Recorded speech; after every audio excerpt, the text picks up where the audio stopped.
Hello, welcome back to Kim Reads, and I want to start American Girl Felicity. Here's Felicity's friends and family.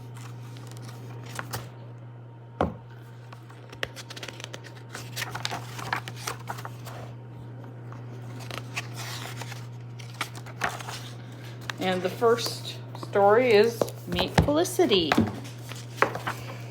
Chapter 1, Merriman's Store. Felicity Merriman pushed open the door to her father's store and took a deep breath. She loved the smell of coffee beans and chocolate, of pine soap, spiced tea, and apples. No other place in the world smelled as good as her father's store. "Good day, Mistress Merriman," said her father. He smiled and bowed. Felicity grinned. Her father always pretended she was a fine lady customer when she came to his store. "Good day, Mr. Merriman," she answered. She liked to pretend too. "That's a lovely hat you are wearing, young miss. Have you come to buy a new feather for it?" said Mr. Merriman. "Or you perhaps like some new ribbon or straw flowers?" "Oh, father, you know I don't fancy this old hat at all," giggled Felicity. "I wear it only because mother insists." She pushed the shawl back off her head so that it hung down her back. "I," agreed her father. "It's supposed to shade your face so that the sun does not make your nose red." Felicity rubbed her nose. It was rather pink. "I do forget to wear my hat sometimes," she said. Mr. Merriman smiled. "Sometimes you forget, and sometimes you're in too much of a hurry. I know, my impatient girl, but don't fret. I think your nose is very pretty indeed." He tapped Felicity's nose with the tip of his finger. "And now tell me, what did your mother send you to fetch today?" Felicity stood very tall and pretended to be a fine lady again. "A penny's worth of ginger root, if you please, sir." Her father bowed. "Yes, madam, ginger it is," he said. "And here's a bit of rock candy for your trouble." "Thank you, father." She popped the candy in her mouth and tasted its sharp sweetness. While her father weighed the ginger root and wrapped it in the newspaper, Felicity looked around the store. The shelves were crowded with bolts of cloth, bowls, bottles, kettles, and coffee pots. Fat-bellied sacks of rice, flour, and salt leaned against barrels of nails. Everywhere Felicity looked, she saw something useful and pleasing. There were aprons, nightcaps, combs, spices, sponges, rakes, fishing hoods, tin whistles, and books. Felicity loved to daydream about the faraway places everything came from. The tulip bulbs came from Holland, the tea from China, and the cotton from India. Felicity believed her father's store was the finest store in Williamsburg and probably the finest store in all the 13 colonies.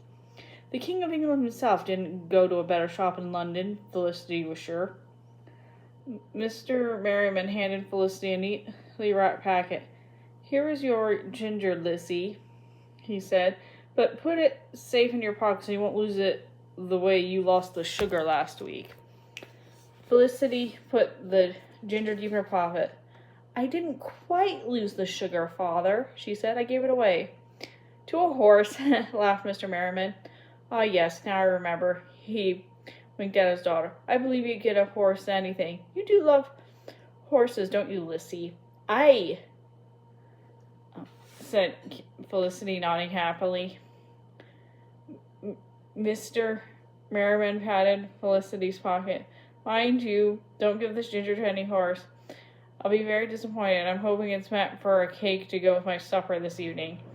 Hurry along, home now, so you can bake my ginger cake." "Oh, you must go home, father," asked Felicity. Baking a ginger cake at home was not as interesting as helping in the store. Felicity loved to greet the customers. Sometimes father let her help them choose buttons and ribbons to buy. Sometimes she helped Marcus count the boxes and barrels of goods that had come from ships from England. "May I stay here for a while?" Felicity said. "May I help Marcus in the storeroom?" "No, Lissy, you needn't stay," said Mr. Merriman. "Have you forgotten? Ben helps Marcus in the storeroom now." Thought Felicity. "Ben is so quiet and shy, 'tis easy to forget him." Ben was the new apprentice. Father was teaching him how to run a store. Ben had come to live with the Merrimans 1 month ago. He slept in the loft above the stable, mostly kept to himself. Ever since Ben had come, Mr. Merriman did not need Felicity's help in the store at all. Felicity sighed. She knew where she should be helping. At home, a pile of mending was waiting for her there. Felicity hated the idea of sitting straight and still, stitching tiny stitches when all the while she was stiff with boredom. She would much rather stay at the store, but her father already turned back to his work. There was nothing to do but go home. Felicity was in luck. Just as she opened the door to go out, a stout, well-dressed lady came in. The lady's hat was decorated with ribbons and feathers that fluttered like leaves on a breeze. Felicity stepped back and held the door open wide. "Mrs. Fidget," said Mr. Merriman happily. "What a pleasure. I haven't seen you since last summer began. You look well." "Thank you, sir," said the lady cheerily. "You are looking fine yourself." She nodded toward Felicity. "And who is this pretty maid?" she said. "It's not your little Lissy, is it?" Felicity smiled as her father answered, "Indeed, it is Felicity." "Well, well," Mrs. Fidget gasped as she was surprised. "There, dear girl, grown so tall and pretty, hair as bright as marigold. I'm sure she'll have the lads flacking about Mr. Merriman." Mrs. Fidget turned to Felicity. "Are you ready for the lads to come a-courting, Miss Felicity? Are you working on your sampler of stitches to show them how well you sew?" "No, ma'am," said Felicity. "I've not begun a sampler yet." "Not yet?" Mrs. Fidget asked. "Why, my two girls had finished their samplers when they were your age." "My Lissy's not one much for stitching," said Mr. Merriman. "She hasn't the patience." "High-spirited, is she?" said Mrs. Fidget. "Well, Mr. Merriman, your girl will find her patience when she looks for it, I'm sure. Wait till she meets a fellow she fancies. She'll settle down fast enough." "Lissy is far more interested in horses than fellows," smiled Mr. Merriman. "She'd rather go for a horseback than go to a fancy ball." He looked at Felicity. "Isn't that true, Lissy, my girl?" "Of course, father," said Felicity. She did not believe anyone could prefer dancing to horses. "Horses!" exclaimed Mrs. Fidget. "That reminds me of why I came to your store today. I want to order oats for our horses to eat. Will you have your man bring the sack of oats around to my house, Mr. Merriman?" "I'll have my new apprentice do it," said Mr. Merriman.